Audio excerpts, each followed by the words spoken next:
মন জুড়ে রয়েছে এক রহস্যময় নিবিড় শান্তি। এই রাত্রে চলুন আমরা ফিরে যাই ১৪০০ বছর পিছনে, এক মানুষের গল্প যেখানে ছিল শক্তি, সিদ্ধান্ত আর শুদ্ধ ভালোবাসা। তিনি ছিলেন উমর ইবন আল খাতাব রাদিয়াল্লাহু আনহু। হজরত উমর জন্মগ্রহণ করেছিলেন মক্কায়, কুরাইশ কথির মধ্যে। তিনি ছিলেন শরীরে শক্তিশালী, অকৃত্রিমে নেতা এবং দুষ্টকর্মী মানুষদের জন্য বিভীষিকা। ইসলামের প্রথম দিকে তিনি ছিলেন মুসলমানদের প্রতি প্রচণ্ড বিরুদ্ধে। তিনি মনে মনে বললেন, এই নতুন ধর্মকে থামাতে হবে। একদিন উমর হাতে তলোয়ার নিয়ে বেরিয়ে পড়লেন। উদ্দেশ্য রাসূলুল্লাহ সাল্লাল্লাহু আলাইহি ওয়াসাল্লামকে হত্যা করা। রাস্তার দিকে যাবার সময় এক ব্যক্তি জিজ্ঞেস করলেন, তোমার বোন ও ভাই তো মুসলমান হয়েছে। উমরের মুখ পরিবর্তন হল। ঘরের দিকে ছুটেন তিনি। ঘরে ঢুকে দেখেন তার বোন আর ভাই কুরআন পড়ছিলেন। রোষে ফিরে গেলেন, কিন্তু তাদের মুখে কথা শুনে কিছু তো আলাদা লাগছে।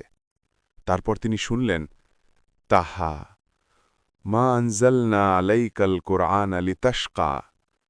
চোখে জল ছিল, মন ভরে গেল এক অনুভূতিতে। তিনি বললেন, আমাকে রাসূলুল্লাহর কাছে নিয়ে চলো। সেই দিন উমর ইসলাম গ্রহণ করলেন। মুসলমানরা খুশিতে তাকদীর পড়ত। তিনি ছিলেন ইসলাম গ্রহণ করার পর প্রথম ব্যক্তি যে ওপেনলি কাবাতে গিয়ে নামাজ পড়লেন, প্রকাশ করে ইসলাম পালন করলেন। ইসলাম এক নবীন শক্তি পেল, এক নবীন সূর্য। রাসূলুল্লাহ সাল্লাল্লাহু আলাইহি ওয়াসাল্লামের ওয়াফাতের পর আবু বকর হল প্রথম খলিফা। তাদের পর হযরত উমরকে মানুষেরা ভালোবেসে বিশ্বাস করে নেতৃত্ব দিল। উমর খলিফা হিসাবে ন্যায়, সম্মান ও শান্তির প্রতিষ্ঠাতা ছিলেন। তিনি প্রথমবার কোর্ট সিস্টেম, পুলিশ, বাইতুল মাল ও হিজবি ক্যালেন্ডার শুরু করলেন। হযরত উমর ছিলেন এক অদ্ভুত নেতা। তিনি গরিবের সাথে বসতেন, তাদের খবর নিতেন। রাতে রাস্তায় বেরিয়ে পড়লেন গরিবদের অবস্থা দেখতে। একদিন দেখেন, এক মা পাথর রাঁধছে শান্তঙ্ক ঘুমানোর জন্য। উমর নিজের হাতে ডাল, চাল আনে, নিজের হাতে রান্না করলেন তাদের জন্য। তিনি বলতেন, নদীর পাশে যদি এক কুকুরও খিদে মরে, উমর দায়ী। তিনি নিজের বিরুদ্ধেও জাস্টিস করতেন। একবার এক মহিলা উমরকে প্রতিশোধ দিয়েছিলেন কুরআনের এক আয়াত দিয়ে। উমর বলেন, একটি মহিলা থেকে এক খলিফাও শিখতে পারে। উমরের দাউরে ইসলাম বিস্তৃত হল। শাম, মিশর, ইরাক, পার্সিয়া, ফলস্তিন, সব জায়গায়। তিনি কোনো মানুষকে জোর করে ইসলামে আনেননি।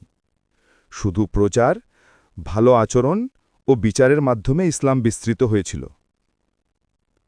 এক সুবহে ফজরের নামাজ, মসজিদে উমর ইমাম। আবু লুলু, এক আজনবী গুলাম, পেছন থেকে ছুরি দিয়ে আঘাত করে। উমর পড়ে গেলেন। রাত দিন তিনি বেদায় ছিলেন। তিনি বলেন, যদি আমি শাহিদ হয়ে থাকি তাইলে এটা আমার জন্যে বরকতি। ওয়াফাতের আগে তিনি পরিষ্কার করেছিলেন, আমাকে রাসূলুল্লাহ ও আবু বকরের পাশে দাফন করুন।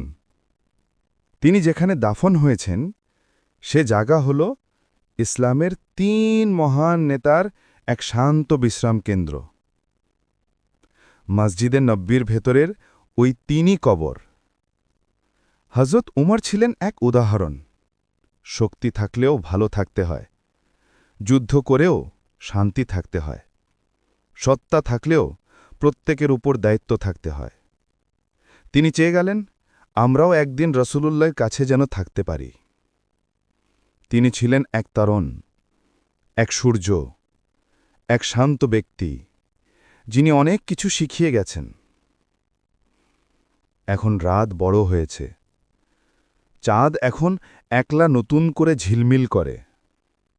মন তাকে এক সহজে বুকে নিয়ে বললেন, হযরত উমরের মতো মানুষ যেন আমাদের মধ্যে আবার জন্ম নেয়।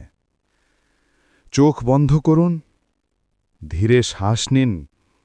মনের মাঝে তিনি রয়ে যাবেন এক শান্তির গল্প হিসেবে। আর আপনার স্বপ্নের মধ্যে থাকবেন এই বড় নেতা উমর ইবন আল খাত্তাব রদিয়াল্লাহু আনহু।